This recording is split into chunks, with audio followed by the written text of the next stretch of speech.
electronic gavel, and I like it. So quiet in here this morning is unnerving. Well, as you all know, we're halfway there, and this quietness is just kind of eerie to me. And so, without any further ado, I want to just have the clerk to open rolls.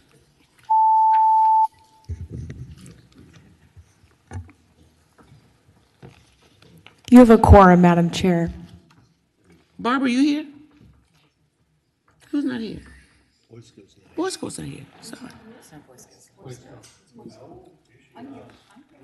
Here she comes. Okay, she's here. Good morning. Well, I want to welcome everybody to the past crossover day finance meeting. And we're going to start with some presentations. And so I guess we really need to hear from you, Secretary Cummins, so you can give us a January revenue forecast and updates. And so brace yourself, everybody. Thank you, Madam Chair. Good morning, everybody. Pleased to give you the January revenue report. Bottom line is we continue to remain ahead of forecast. January was a month of some solid results, a couple unexpected surprises in the midst of that, and frankly, some inconsistent economic data that we need to continue to watch closely. So that's what I'm going to do, and at the end, we'll talk about any potential mid-session revenue forecast. So, for the month of January, general fund revenues declined 2.5% versus a year ago. That decline was primarily driven by a 27.5% unexpected decline in individual income tax non-withholding. January marks the fourth quarterly installment of individual income tax estimated payments. And while year-to-date non-withholding is generally in line with the annual forecast, January is a very important month, as it often is a precursor to final tax payments that are due later this year in the fourth quarter. As you may recall, we've been running ahead in this area consistently to date, as taxpayers have not been adjusting their withholding payments to reflect the PTET impact. So this unexpectedly high drop does give us concern about the outlook on the final payments, that they may decline more than anticipated as behavior by our taxpayers has shifted in the month of January. Fiscal year to date, unadjusted general fund revenues increased 5.3% against the same period last year, with net individual income tax collections, corporate income tax, interest income all higher versus last year. Sales and use tax, insurance premiums, wills, suits, and deeds, mainly around recordation, are lower year to date. Non-withholding wasn't the only surprise in January. Payroll withholding was also a surprise to the upside. However, you will see that that's a bit of a false positive with an increase of 18.8%, and I will explain that to you in a moment.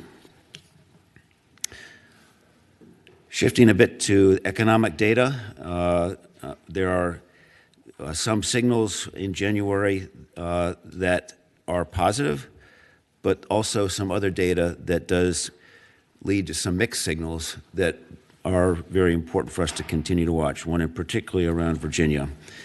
U.S. GDP grew 3.3% versus an expectation of 2%. The largest positive contribution to GDP growth in Q4 came from personal consumption, but every other major component of GDP was up as well. Retail sales grew by more than 5% year over year in December, a solid holiday season. But for reasons I'll also explain in a minute, there are some signs that the consumer continues to feel some stress. Additionally, contrary to the latest Virginia employment report, which showed a significant decline in Virginia payroll employment, the first decline in payroll employment in the last 14 months, and it was significant. Many analysts and market participants have been expecting a series of meaningful Fed rate cuts to begin, but the strong jobs report and continued elevated inflation that was reported yesterday now has moved that likelihood out. Lastly, with respect to the economy, we all understand that a lot of economists have turned much more favorable in their outlooks in recent months, but with ongoing macroeconomic risks and uncertainties, we're comfortable that our conservative forecast still stands as we continue to maintain a prudent outlook for our revenues.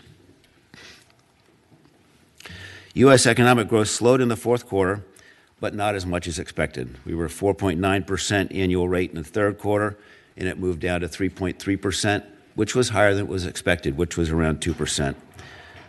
The largest positive contribution to GDP growth in Q4 came from personal consumption, but as I said earlier, all components of GDP were up.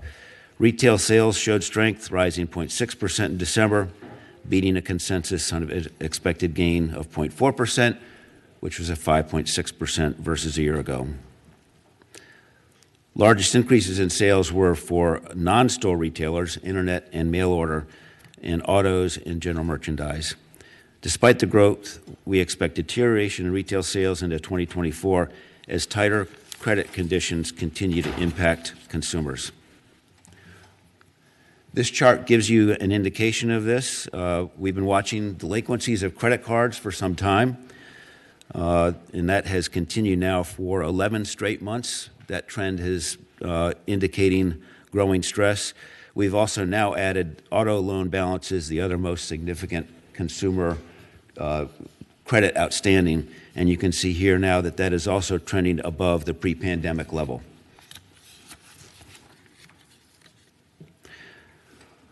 With respect to jobs, we've had two very strong months, December and January, at the national level.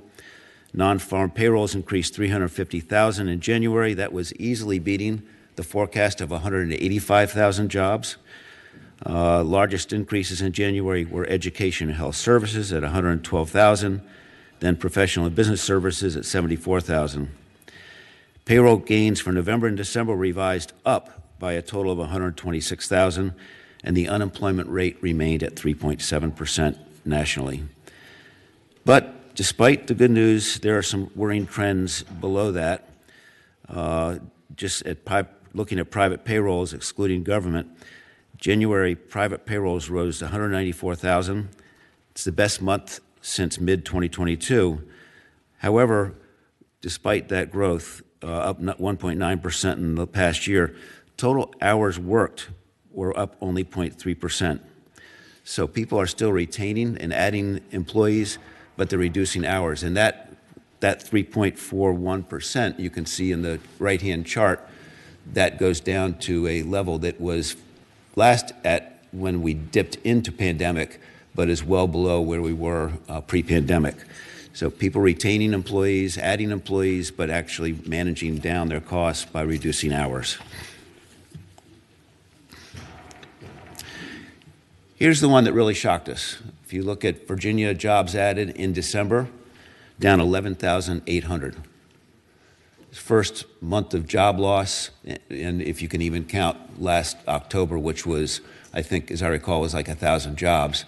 But the first month of job loss in a number of months past year, and it was significant. It's the first decline in 14 months and the largest month-over-month decline since COVID. Virginia unemployment rate ticked up again, another point, the third straight month to 3%. It's clearly still below the national rate of 3.7%. If you break down the job losses, 4 sectors experienced over the month job gains. 2 remain unchanged and 5 experienced a decline. The largest job loss of the 11,800 was in government, 6,200 jobs. Second largest decline was in professional and business services of 6,000. That's a very important sector for us. It's our largest sector, and it's in stark contrast to what's been happening nationally, where those jobs were actually up.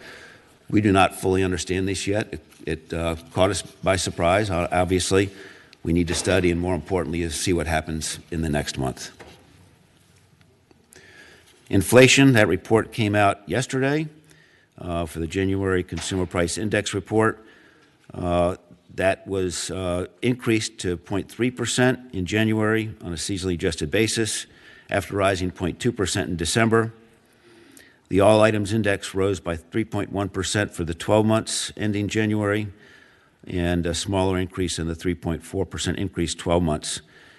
Of note, however, the expectation was 2.9%, so this is deemed to be a significant miss, and I think all of you who watched the market saw what happened in the markets yesterday. Stock market was down significantly, and the fixed income market had some of its largest gains in rate at the low end of the curve. Short-term rates jumped up and led to a short-term spread to long-term rates, which I'll talk about in a minute, to expand, indicating more concerns about where our economy is going. Once again, you've seen this over and over. At some point, we will take it down when they start to come down. But they announced on January 31st that they would maintain their policy rate at the existing range. It's the fourth straight meeting where they've held steady. Chairman Powell has been quoted as saying that policy rate is likely at its peak. And while he had said some things that indicated that rate cuts were on the way, the market was ahead of where he was.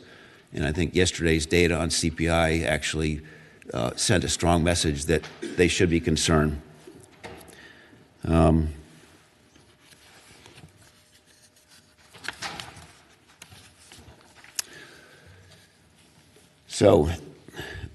Before I get into the January revenue report, I want to make another point about the likelihood of a U.S. recession. In a normal expanding economy, short-term rates are lower than long-term rates. But when investors move away from short-term bonds into long-term bonds, that does reflect concerns about the economy, more pessimism, and you get to a point where long-term rates end up lower than your short-term rates, an inverted yield curve, that is what that's called. This phenomenon not only often predates a recession, it's basically been 100% accurate since 1980. This shows you up above the probability of a recession based upon the inverted yield curve. You can see that there's the light shading here, that the probability has gone up when we get to an inverted yield curve, and that the gray bar shows actually the occurrence of a recession. I've been in this business a long time, as you can tell by looking at me. I've started actually in the late 1970s, and so if you go back and you look at this phenomenon of when we get to an inverted yield curve, if you go back to 1970, we're batting 100 basically. 1970 through early 80s, we had 4 moments of inverted yield curves, and in every case we had a recession that followed. In 1991 or 2, we had the same phenomenon.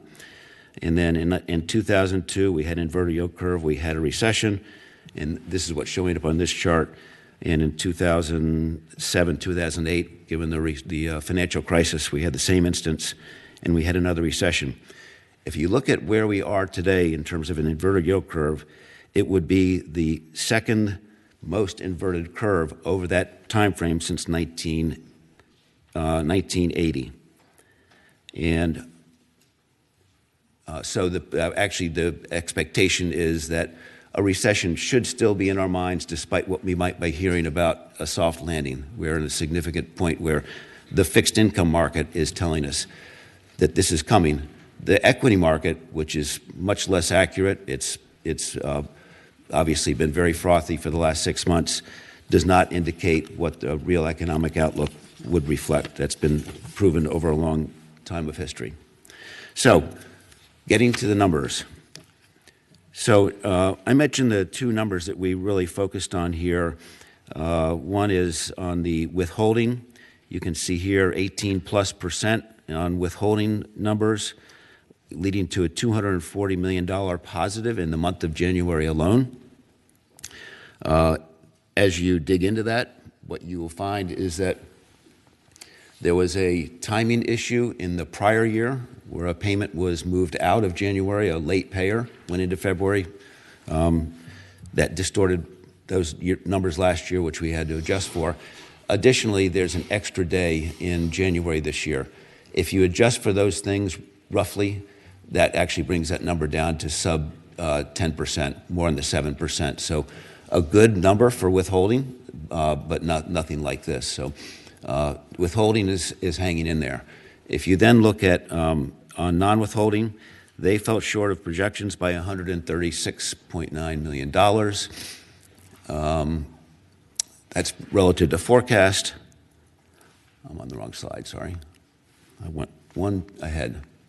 Let's replay here. So you can see on the top line, the withholding $242 million and a variance for the year-to-date of $401 million on the right, up 4%. Again, that 18% is distortion.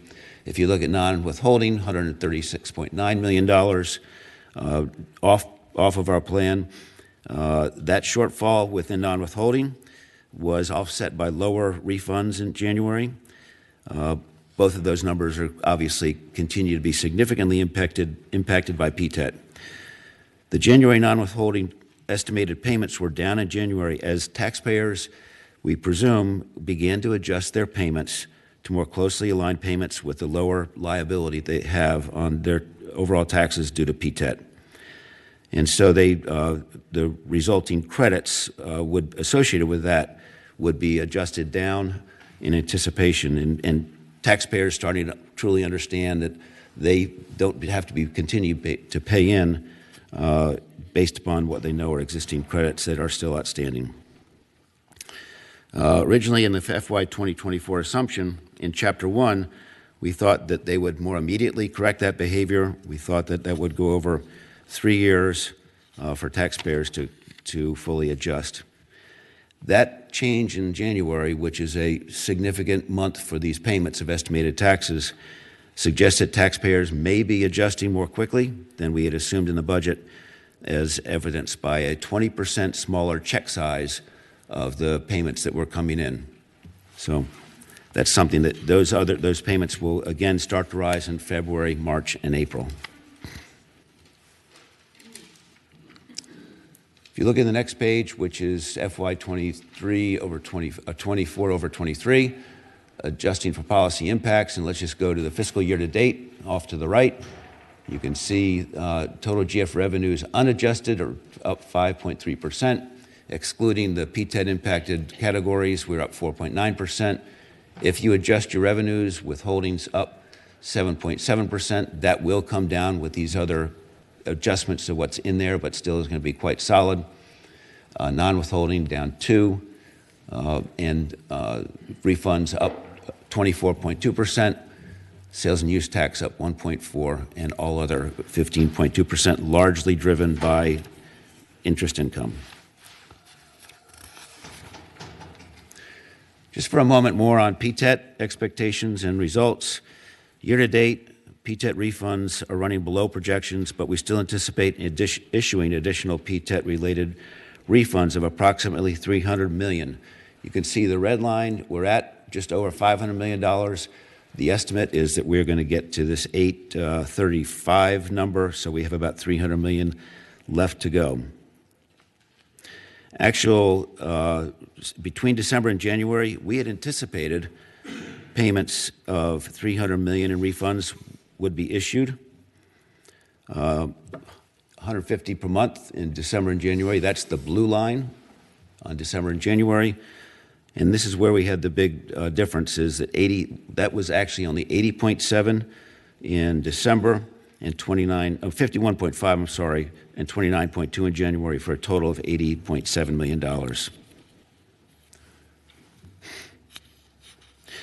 So this assumes that the ratio of refunds to overpayment credits remains more or less in line with original expectations, as we still expect that we will, in our forecast, that will occur, that we'll get to that $835 million. Our original assumption was that refunds would account for about 82% of overpayments, and overpayment credits would account for the rest, which is about 18%. And obviously that has changed in the month of January, and we won't be able to see the real full results until we get into the last quarter of this fiscal year. Just Just for a moment here on unadjusted withholding collections versus our forecast, which is at 0.5% year over year. You can see we're running well ahead of that. This has not yet been adjusted to eliminate that 18.8%, which we will do. So that will bring that back down. But withholding has been steady. Not surprising. The job market's been strong. Given what we just saw in job losses that just took place in the month of January, that does create some uncertainty for us if that is an anomaly versus something that indicates that there's some weakness that's occurring uniquely in Virginia. And honestly, we just don't understand that yet. This just came out. Sales tax collections is moderating as we expected. Some of the impact on getting through the bubble of too much cash in the pockets of consumers now coming out, and we're starting to see that now come down and trend more and more towards the official forecast. So our outlook, we hold firm that our outlook is unchanged. The economists were essentially split 50-50 on the likelihood of a recession. That has gotten better since that time. We anticipated a recession beginning in Q4 of FY24 and lasting 3 quarters. General fund revenues declined 0.8% in 24 and then increased 3% in 25. And then we see a nice lift out of 6.5% in 26. The December forecast obviously includes the revenue impacts of the governor's proposed policy actions in his budget. Our mid-session forecast update is, while the world has become more optimistic, we think it's been ahead of itself. It continues to get pulled back by Chairman Powell on, you all are ahead of us. You're too optimistic on where this is going. That's where the stock market is. And the bond market is more accurately reflecting expectations. Given conflicting economic data and the ongoing, continuing macroeconomic risks, we still hold that a recession is still in our future. We think that's the prudent place to be. I think people right now can you really tell me that there's going to be a recession that starts within the fourth quarter? We're not certain of that it probably gets pushed out again. We've been saying this consistently as we've made our presentations to you, but we think we need to factor that into our outlook to maintain a conservative point of view, given the trends that we're seeing across the market and in Virginia. So we're recommending no adjustments to the revenue forecast at this time. We're running slightly ahead of the forecast. Performance is mixed. We have expectations are solid within withholding. Our performance has been. Sales tax is basically in line with our forecast. And we have this big uncertainty on the non-withholding and refunds. And then the other categories are basically fully in line with forecast. So that's where we believe we should be. And that's the conclusion of my report. Happy to answer any questions. Thank you, Secretary Cummings, for explaining these early warning signs on revenue, especially the non-withholding. We will use this information as we finish our budget and evaluate the revenues needed to fund our core services. And I'm talking about long-term. I'll turn to the committee now for any questions of Secretary Cummings. Senator Favola. Thank you for your presentation. I'm just trying to tickle out on the sales tax revenue. Is it growing more on the electronic items and sort of non-tangible? I'd have to get back to you on that level of detail. So, yeah, I don't have an answer by category, but happy to come back to you. And I know it ties into some of the things we're talking about from a revenue standpoint. So we'll come back to you. That might be helpful. Yep. Thank you. Senator Serval. Thank you, Madam Chairman. I saw your presentation about the inverted yield curve, and that was always my understanding of it. But I know in March of 2022, the yield curve inverted, and we didn't get in a recession. Have you seen any explanations for what happened there, or why? So let me pull that chart up. I think this is the uniqueness of the world we're in right now, because you're right. Unlike prior times of this, This has been I think it's page 11.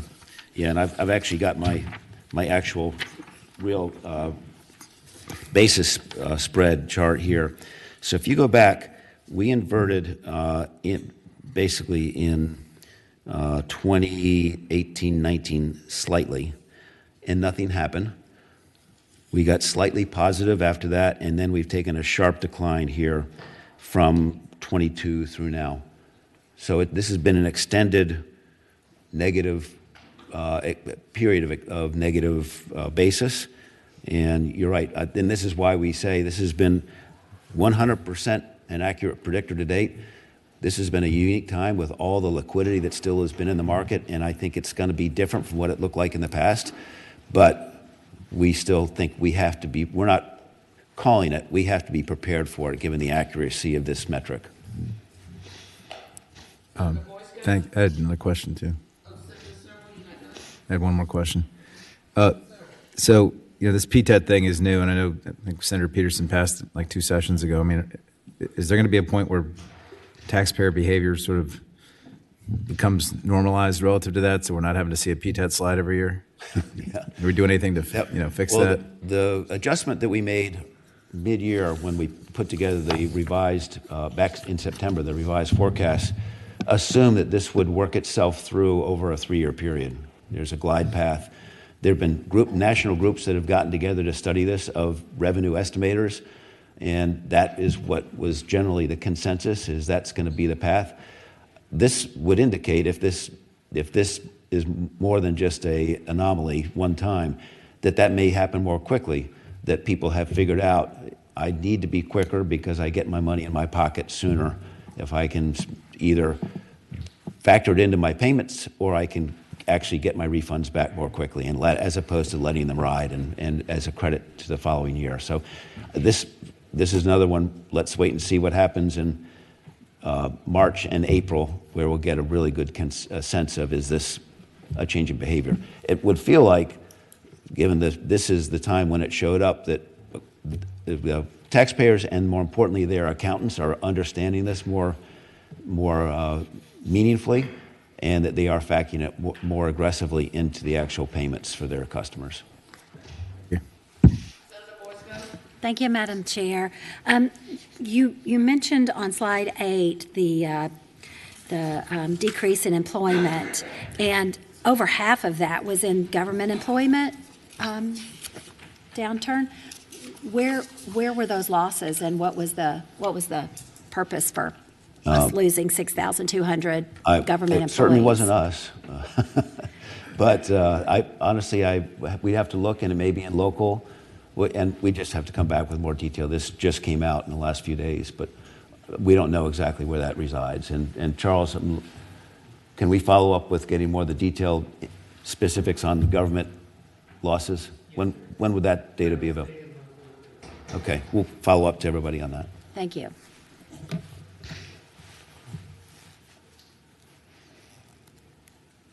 Are there questions? Get my mic on here. Any other questions for members of the committee? Seeing none, if there's no further business to come before this committee, the committee is adjourned. Thank you all. Senate of Virginia, Richmond, Virginia.